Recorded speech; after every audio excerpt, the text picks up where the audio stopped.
Good afternoon and welcome to ICU TV Lunchtime News. We'll take a look at the stories making headlines. President Hakainde Hichilema congratulates FDD as Nundwe wins Chawama by-election. LCC records SAG in business levy application. Over 900 used to benefit from 2026 CDF Skills Bursary in Mandevu. In international news, Venezuelan Nobel Peace Prize winner presents her medal to Trump. In our sports news, Copper Queens drawn in Group C for Morocco 2026 Wafcon.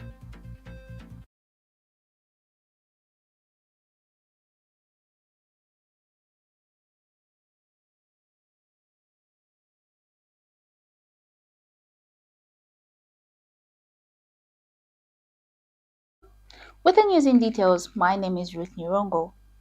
President Hakainde Hichilema has congratulated the Forum for Democracy and Development and its candidate Bright Nundwe following his victory in the Chawama constituency parliamentary by-elections. Mr. Nundwe was declared winner by the Electoral Commission of Zambia after a tightly contested race, with the president praising the people of Chawama participating in political parties. They used his aid and law enforcement agencies for ensuring a peaceful, transparent, and credible electoral process. For more details, our reporter Mishek Mfuni has more.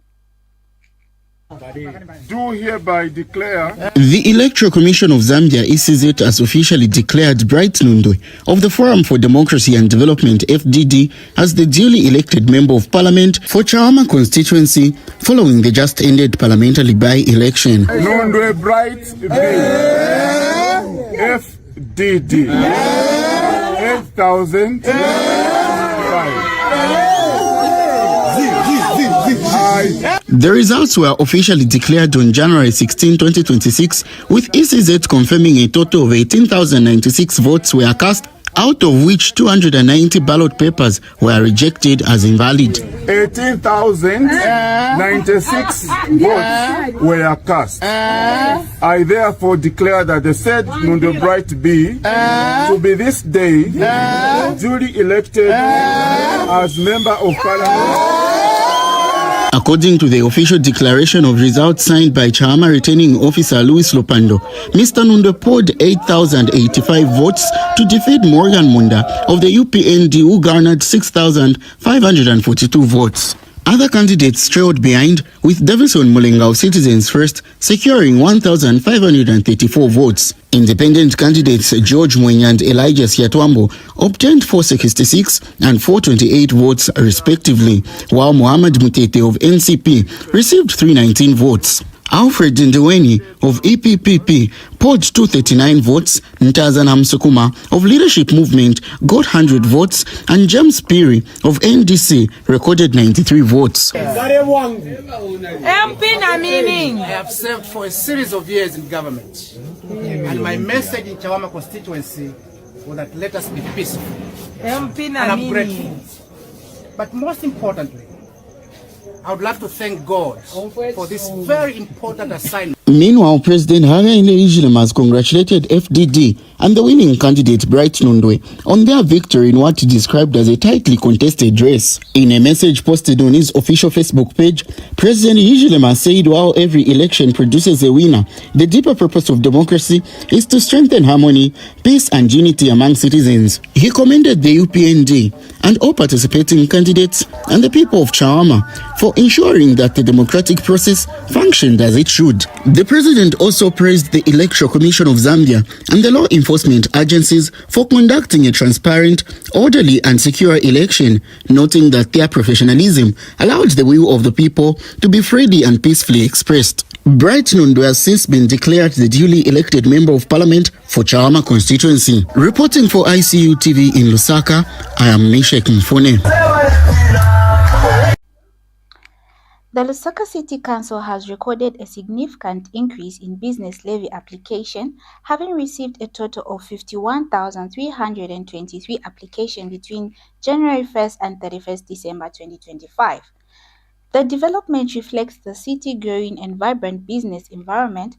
During the same period, the council also received 24,089 business levy renewal applications for the year 2026, in indication of strong compliance among business operators in Lusaka. Meanwhile, the city has noted a high number of applications from the liquor business sector, with 412 liquor licenses issued in 2025. LCC has urged all traders dealing in alcohol to obtain valid license in line with the Liquor Licensing Act No. 20 of 2017, warning against illegal liquor sales from home shops and rendering operating that liquor outlet must be located at least 300 meters away from churches, schools, and health facilities.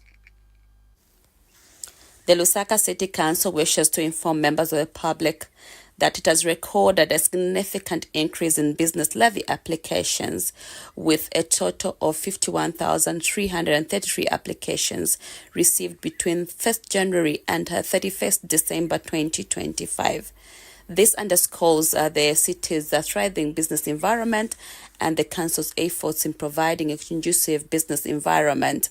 Additionally, the council received 24,089 renewal applications for business levies for 2026, highlighting the commitment of business owners to comply with the regulations. The council emphasizes that business permits are a mandatory requirement for any business entity operating within the city. This measure is in place to ensure that all businesses operate in an orderly and safe manner, ultimately contributing to the well-being of the public. The council received a high volume of applications from the liquor business sector. However, the council issued a total of 4,012 liquor licenses between 1st January and 31st December 2025, indicating a substantial demand for this type of business in the city. As such, the council is urging all traders dealing in liquor to ensure that they obtain a valid liquor license from the council in accordance with the Liquor Licensing Act No. 20 of 2011. The Lusaka City Council will continue to create a conducive business environment that promotes economic growth while safeguarding public welfare. We'll continue with the news. The Lusaka City Council has approved the sponsorship of 929 youth under the 2026 Constituency Development Fund (CDF) Skills Development Bursary in Mandevu constituency. The sponsorship follows a competitive and transparent selection process in which 1,436 applications were assured to identify in which 1,426 applications were assessed to identify deserving and valuable youth who requires financial support. To support the program, a total of 6,586,542 kwacha has been allocated to cover tuition fees for the successful beneficiaries. The initiative is aimed at equipping young people with practical and relevant skills that will enhance employment, encourage entrepreneurship, and contribute to sustainable economic development within Mandevu constituency and wider Lusaka community. Lusaka City Council will this year sponsor 929 youths under the 2026 Constituency Development Fund (CDF) Skills Development Bursary component in Mandevu constituency. This comes after a rigorous selection process from a total of 1,436 applications received, ensuring deserving and vulnerable youths are awarded the sponsorship. To successfully support the initiative, 6,586,542 kwacha has been allocated to cover tuition fees for the beneficiaries. The approved programs of study include fashion design and technology, carpentry and joinery, electrical engineering, food production, automotive engineering, cosmetology, general hospitality, metal fabrication, plumbing and pipe fitting, power electrical, computer studies, ICT, heavy-duty operation, crop science, and electrical technology. The Council remains committed to providing access to quality education and skills development for youth across the city, empowering and transforming lives and fostering inclusive growth and sustainable development. The Ministry of Justice has launched 6 policy documents alongside the National Cooperative Governance Code aimed at strengthening governance system and enhancing the delivery of justice in the country. The launch took place in Lusaka and forms part of Border's efforts to improve transparency, accountability and efficiency within the justice sector. Speaking at the event, Justice Minister Princess Kasuni said the policies were designed to ensure the ministry remains responsive and effective in executing its mandate. She noted that the framework will help institutions to proactively identify, assess, and manage risks that may hinder the delivery of justice. Meanwhile, Secretary of the Cabinet Patrick Kangwa said the newly launched policies have the potential to significantly transform public service delivery across government institutions. He emphasized that strong governance structures are essential for improving institutional performance and public trust. And Anti-Corruption Commission Director General Daphne Chabu said accountability remains a cornerstone of good governance. She stressed that accountability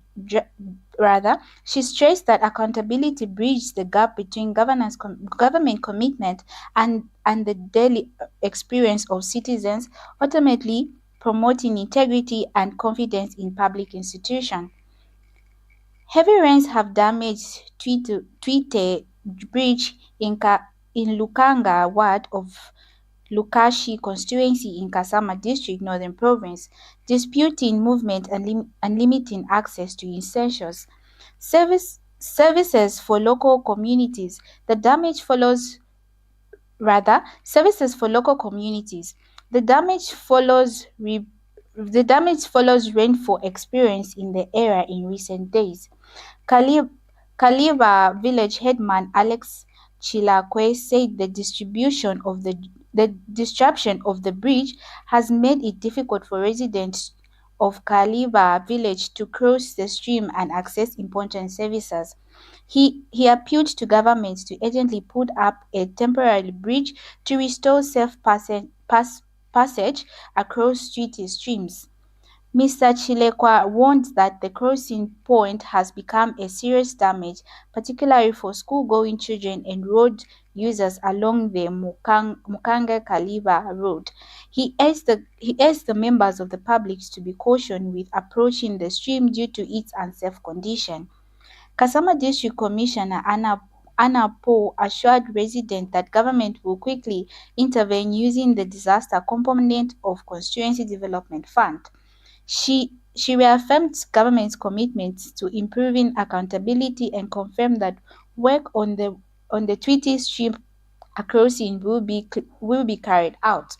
We take our first break. Coming up is international and sports news. The Information and Communications University is driving the thrill for the nation in research and development.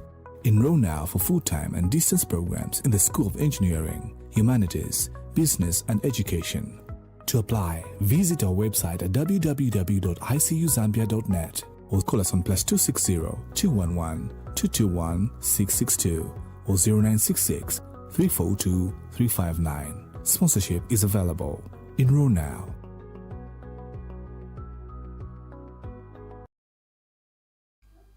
Welcome back. And now in our international news, Venezuelan opposition leader Maria Corina has given her Nobel Peace Prize medal to President Donald Trump during the meeting at the White House, saying it was a recognition of his commitment to her country's freedom. Trump expressed his gratitude in social media posts, saying the move was a wonderful gesture for mutual respect. However, the U.S. president has declined to endorse Machado as Venezuela's new leader, despite her movement claiming victory in 2024 wildly contested election. Trump has instead been dealing with the acting head of state in Venezuela, Delcy Rodriguez, Maduro's former vice president. We'll take a short break. Coming up is sports news.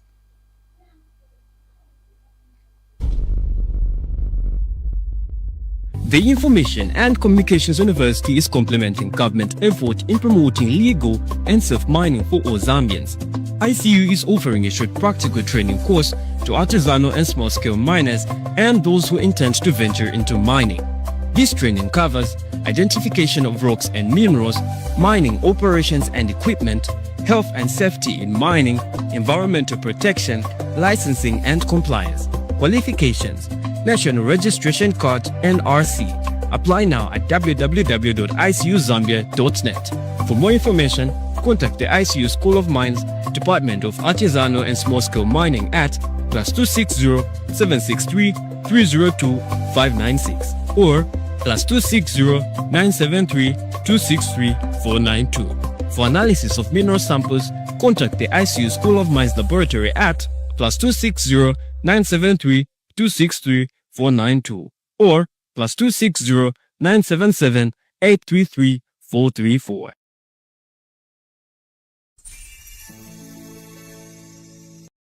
Welcome back, and now in our sports news.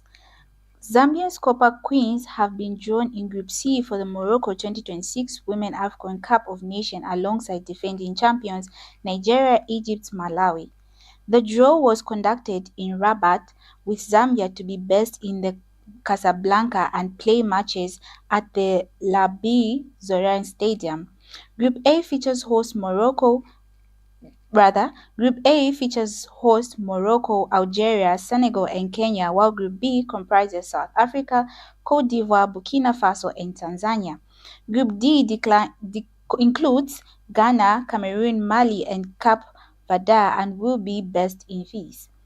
The tournament will run from March 17th to April 13th, with the 4 semi-finalists qualifying for the Brazil 2025 Women's World Cup. Matches will be played at Mount La Hassan Stadium and El Madina Stadium in Rabat. In Rabat, La Ber Stadium in Casablanca, and the Complex Sports de Fils.